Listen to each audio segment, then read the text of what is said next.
الثلاثہ لکھنے والے مولوی اشرف علی تھانوی لکھتے ہیں ایک بار دیوبند میں ٹیچرز میں لڑائی ہو گئی، دو گروپ بٹ گئے، تب مولانا قاسم نانوتوی اپنی قبر کو پھاڑ کر جسد انصری کے ساتھ دیوبند مدرسے میں تشریف لائے، لوگوں کو مشورہ دیا کہ لڑائی جھگڑا مت کرو، مشورہ دے کے واپس جا کر قبر میں لیٹ گئے۔ ہم پوچھتے ہیں نانوتوی صاحب کو قبر میں کس نے بتایا کہ اس دنیا میں کیا ہو رہا ہے؟ نانوتوی صاحب کو کس نے بتایا کہ دیوبند میں لڑائی ہو گئی ہے؟ قبر سے دیوبند تک کا راستہ نانوتوی صاحب کو کس نے بتایا؟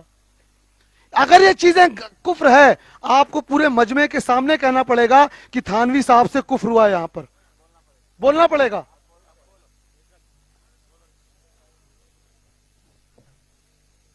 دیوبندیوں کا علماء کے بارے میں بھی اسی طریقے سے اولیاء اللہ کے بارے میں اور اسی طریقے سے نبیوں کے بارے میں علم غیب اتنا ہے جتنا کہ اللہ تبارک و تعالیٰ ان کو دیتے ہیں۔ ایسا نہیں ہے جیسا کہ اللہ تبارک و تعالیٰ کا علم غیب ہے، اللہ تبارک و تعالیٰ کا علم غیب لامحدود ہے، اور اولیاء اللہ کا ہو اور یا نبیوں کا ہو، علم غیب یہاں پر جو اللہ تبارک و تعالیٰ ان کو محدود دیتا ہے لیکن اللہ تعالیٰ کا لامحدود ہے۔ تو پھر ہم یہاں پر یہ کہتے ہیں کہ علم غیب اللہ تعالیٰ کا اور نبیوں کا کتنا زمین آسمان کا فرق ہو گیا۔ اور آپ کے کہنے کے مطابق جیسے کہ آپ نے کہا کہ اللہ کے رسول صلی اللہ علیہ وسلم کو جو علم غیب تھا، حضرت عائشہ کے اوپر جو تہمت لگی، اللہ کے رسول صلی اللہ علیہ وسلم کو پہلے سے معلوم تھا اور اللہ کے رسول صلی اللہ علیہ وسلم وحی کا انتظار کر رہے تھے۔ تو پھر یہ سب باتیں کس بات کی دلیل ہو رہی ہیں آپ کی جانب سے؟ ویسے ہی حضرت عائشہ کے بارے میں نے کہا تھا کہ ہار ٹوٹ گیا تھا، منافقین کی بات ہوئی تھی، وہاں بھی علم غیب کے بارے میں آپ کا جو تصور نظر آ رہا ہے اور آپ کا جو نظریہ مجھے معلوم ہو رہا ہے وہ ایسا معلوم ہو رہا ہے کہ اللہ تعالیٰ کے علم غیب اور اللہ کے رسول صلی اللہ علیہ وسلم کے علم غیب میں نعوذ باللہ فرق نہیں کر پا رہے۔ آپ سب نے سنا، حضرت نے کہا حضرت کو ایسا محسوس ہو رہا ہے۔ میں نے اب تک کچھ کہا؟ میرے بڑے بھائی، ہم نے تقریر کے بالکل شروع میں واضح کیا، اگر آپ نہیں آئے تھے، ذاتی اور عطائی کہی تھی، یاد ہے آپ کو؟ اللہ مردوں کو زندہ کرتا ہے، حضرت عیسیٰ بھی کرتے تھے، یہ طاقت اللہ نے دی تھی۔ اللہ ہوا کا ڈائریکشن چینج کرتا ہے لیکن سلیمان علیہ السلام کو اللہ نے دی تھی۔ گنگوہی صاحب کہتے ہیں فتویٰ رشیدیہ میں کہ شیخ عبد القادر جیلانی بھی مدد کر سکتے ہیں اگر کوئی ان کو پکارے، اس عقیدے کے ساتھ کہ اللہ نے ان کو دی ہے۔ آپ ہم پہ کیوں الزام لگا رہے کہ ہم ذاتی سوچتے ہیں؟ ہمارے امام احمد رضا خان بریلوی رحمۃ اللہ علیہ نے اپنی کتاب میں پہلے پیج پہ لکھ دیا، کتاب کا نام بھی لکھ لیں، الدولۃ المکیہ، اللہ کا علم ذاتی اس کا اپنا ہے، لامحدود ہے، حضور کا عطائی ہے اور محدود ہے۔ ہم جو چیز کہہ رہے نہیں ہیں وہ ہم کو اب کیوں مان رہے ہیں بھائی؟ سب ریکارڈ کر رہا ہے، سنیے۔ میں نے کبھی کہا معاذ اللہ کی حضور اور اللہ برابر ہے؟ اور محسوس کا ہم کچھ نہیں کر سکتے۔ حضور بھائی ہنسے مت، دیکھیں سنجیدہ گفتگو ہے۔ آپ کی جو گفتگو ہے جی حضرت، اور وحی کے نازل ہونے سے پہلے جو آپ وہ عقیدہ بتلا رہے ہیں کہ اللہ کے رسول صلی اللہ علیہ وسلم کو اللہ تعالیٰ کے بتانے سے پہلے وہ بات معلوم ہو رہی ہے، تو اس سے کیا بات ثابت ہو رہی ہے؟ میں یہ پوچھنا چاہتا ہوں آپ سے۔ ایک بات حضرت، اللہ کے رسول صلی اللہ تعالیٰ علیہ وسلم کو تمام چیزیں جبرائیل علیہ السلام کے ذریعے نہیں معلوم ہوتی تھی۔ آپ کو ایک دے دوں میں مثال، حافظ لگ رہے ہیں آپ چہرے سے۔ سورہ بقرہ کی جو آخری آیت ہے مشہور، آمن الرسول، کوئی بھی یہاں جتنے لوگ بیٹھے ہیں جا کر دیکھ لیں، کہا جاتا ہے ایک بار وہ جبرائیل کے ذریعے دی گئی، ایک بار اللہ تعالیٰ نے ڈائریکٹ عطا کی ہے۔ جا کے پڑھ لیں کوئی بھی تفسیر۔ دوسرا سن لیجئے بخاری کی حدیث، اللہ کے رسول صلی اللہ علیہ وسلم نماز پڑھ رہے ہیں، نماز پڑھتے وقت اپنا ہاتھ یوں بڑھایا اور کر لیا۔ صحابہ نے پوچھا یا رسول اللہ آج آپ نے نماز میں ہاتھ کیوں بڑھایا؟ فرمایا مجھے جنت دکھایا گیا اور انگور میں نے توڑ لیا۔ یعنی حضور کو بہت سی چیزیں بنا جبرائیل علیہ السلام کے بھی بتائی جاتی تھی، ٹھیک ہے؟ تو یہ جو تھا اس کے لیے جبرائیل علیہ السلام کا آنا ضروری نہیں تھا، حضور اکرم صلی اللہ علیہ وسلم کے قلب مبارک پر بنا جبرائیل کے بھی حقیقت کو اظہار کیا جاتا تھا۔ جیسے جامع ترمذی کی حدیث میں حضور فرماتے ہیں میں سویا ہوا تھا، میرے رب کا دست قدرت میرے دو شانوں کے بیچ میں آیا، مجھے تمام مشرق اور تمام مغرب کا علم دیا گیا، یہ بنا جبرائیل کے ہے۔